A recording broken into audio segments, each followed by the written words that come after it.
నేను రాను బిడ్డో సర్కారీ దవాఖానకు, నేను పోను అమ్మో ప్రభుత్వ బడికి.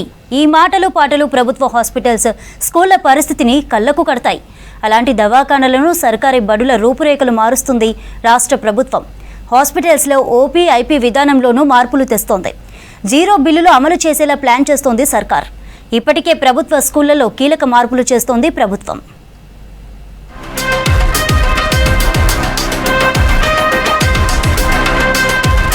విద్య, వైద్యంపై ఫోకస్ చేసింది కాంగ్రెస్ సర్కార్. ఇందులో భాగంగానే ప్రభుత్వ హాస్పిటల్స్, సర్కారు బడులను ప్రైవేటుకు ధీటుగా తీర్చిదిద్దడంపై నజరు పెట్టింది ప్రభుత్వం. కార్పొరేట్ తరహా సేవలను అందించడంతో పాటు అధునాతన సౌకర్యాలు కల్పించేందుకు కసరత్తు మొదలెట్టింది. ఇందులో భాగంగా ఎలాంటి చర్యలు తీసుకోవాలనే దానిపై ప్రపోజల్స్ సిద్ధం చేసి ఇవ్వాలని శాఖలను ఆదేశించింది. దీంతో ప్రైవేటు, ప్రభుత్వానికి ఎక్కడెక్కడ గ్యాప్ ఉంటుంది, ఏ రకంగా ముందుకెళ్తే పరిస్థితుల్లో మార్పు వచ్చి ప్రభుత్వ హాస్పిటల్స్, స్కూళ్లపై మరింత నమ్మకం పెరుగుతుందనే దానిపై అధికారులు యాక్షన్ ప్లాన్ సిద్ధం చేస్తున్నారు. ప్రధానంగా ప్రభుత్వ హాస్పిటల్స్, స్కూల్స్ను ప్రభుత్వం ఆకర్షణీయంగా తీర్చిదిద్దనుంది సర్కార్. ప్రస్తుతం ఉన్న విధానాలను మార్చాలని చూస్తుంది. వచ్చే అకాడమిక్ ఇయర్ నుంచి ప్రీ ప్రైమరీ స్కూల్స్ను అందుబాటులోకి తీసుకురావాలని భావిస్తోంది.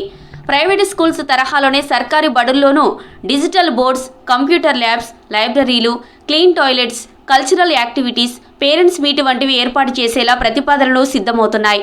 అటు స్కూల్స్, ఇటు హాస్పిటళ్లలో అందుబాటులోకి తీసుకురావాలని అనుకుంటున్న కార్పొరేట్ సేవలకు సిఎస్ఆర్ ఫండ్స్తో పాటు రాష్ట్ర ప్రభుత్వ ఖజానా నుంచి ప్రత్యేకంగా ఖర్చు చేయాలని చూస్తుంది. ప్రస్తుతం ప్రభుత్వ హాస్పిటల్స్లో క్లీనింగ్ ప్రధాన లోపంగా ఉంది. పైగా డాక్టర్లు వెంటనే స్పందించే పరిస్థితులు లేవనే విమర్శలున్నాయి. దీంతో పరిశుభ్రతను మెయింటైన్ చేయడమే కాకుండా ప్రతి ప్రభుత్వ హాస్పిటల్స్కు ప్రత్యేక రంగులు వేసి ఏ విభాగం ఎక్కడ ఉందో అక్కడ ప్రైవేట్ హాస్పిటల్స్ తరహాలో ఏర్పాటు చేయాలని సర్కారు భావిస్తోంది. హాస్పిటల్స్ క్లీన్గా ఉంచేందుకు కొత్త పద్ధతులు తీసుకురానుంది. ఇక ఓపీ, ఐపీలో మార్పులు తీసుకురావాలని చూస్తుంది. ప్రస్తుతం కొన్ని ప్రభుత్వ హాస్పిటల్స్ రోగులకు ఆన్లైన్ ఎంట్రీతో, మరికొన్నింటిలో చేతిరాతతో ఓపీ స్లిప్ రాసిస్తున్నారు. తర్వాత వారు సంబంధిత డాక్టర్ దగ్గరికి వెళ్తున్నారు. అక్కడ ఎక్కువసేపు వెయిట్ చేయాల్సిన పరిస్థితి ఉంది. మళ్ళీ అదే ఓపీ స్లిప్పై డాక్టర్ మందులు రాసి ఇస్తున్నారు. ఇప్పుడు ఈ విధానాన్ని ఆధునీకరించాలని ప్రభుత్వం భావిస్తుంది. ప్రైవేట్ హాస్పిటల్స్ తరహాలో నేరుగా ఆన్లైన్లోనే ఓపీ స్లిప్ ఇచ్చేలా ప్లాన్ చేస్తుంది. ఆ తర్వాత డాక్టర్ దగ్గర ఎక్కువ టైం వేచి ఉండకుండా టోకెన్ సిస్టమ్ను, రోగులు కూర్చునేందుకు ప్రత్యేకంగా కుర్చీలు ఏర్పాటు చేయనుంది. డాక్టర్కు ఆన్లైన్లో ఓపీ వివరాలు వెళ్లిన తర్వాత టెస్టులు, మందుల వివరాలు కూడా ఆన్లైన్లోనే ఎంట్రీ చేసి ప్రభుత్వ హాస్పిటల్ పేరుతో A4 సైజ్ పేపర్లో ప్రింట్ చేసి ఓపీ ఫైల్ ఇవ్వాలనుకుంటుంది. దీంతో పాటు ఎక్స్రే, సిటీ స్కాన్ వంటి టెస్ట్ రిపోర్ట్స్ను కూడా ఫైల్ రూపంలో ఇవ్వనుంది. ఏ టెస్ట్ అయినా సరే కంప్యూటర్ ఆధారిత ప్రింట్తోనే ఫైల్ చేసి ఇచ్చేలా ప్లాన్ చేస్తుంది.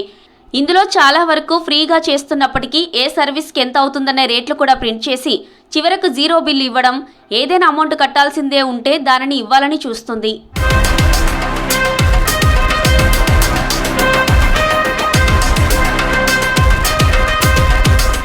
ఇక ప్రధానంగా ప్రతి ఐసీయూ విభాగంలో సంబంధిత స్పెషలిస్టు డాక్టర్ను 24/7 అందుబాటులో ఉంచేలా ప్రతిపాదనలు సిద్ధమవుతున్నాయి. దీంతో ఉదయం, సాయంత్రం రౌండ్లు మాత్రమే కాకుండా ఐసీయూలో ఎప్పుడు ఏ పేషెంట్కు ఏం అవసరం ఉన్నా స్పెషలిస్టు డాక్టర్ దగ్గరుండి పర్యవేక్షించేలా ప్లాన్ చేస్తున్నారు.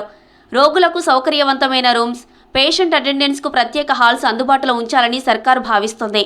ఇందుకోసం సిఎస్ఆర్ నిధులను వాడుకోవాలని ప్రాథమిక నిర్ణయానికి వచ్చినట్టు తెలుస్తోంది.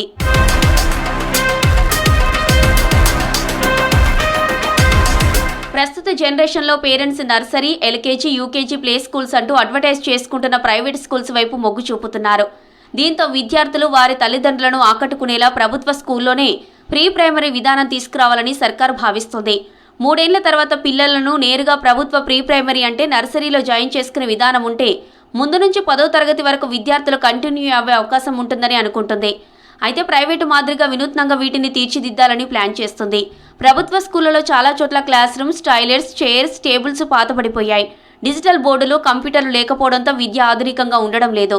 ప్రభుత్వం ఉచిత యూనిఫామ్స్ ఇస్తున్నా అవి స్టూడెంట్స్కు సరిగా సరిపోవడం లేదు.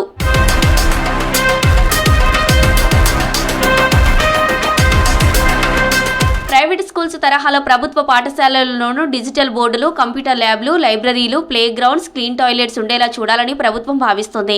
గేమ్స్, డ్యాన్స్, మ్యూజిక్, డ్రాయింగ్ వంటి అదనపు కార్యక్రమాలు చేపట్టాలని అనుకుంటుంది. పిల్లల గురించి తల్లిదండ్రులతో ఎప్పుడు మాట్లాడేలా పేరెంట్స్ మీట్, సాంస్కృతిక కార్యక్రమాల నిర్వహణ వంటివి అమలు చేయాలని సర్కార్ ప్లాన్ చేస్తోంది.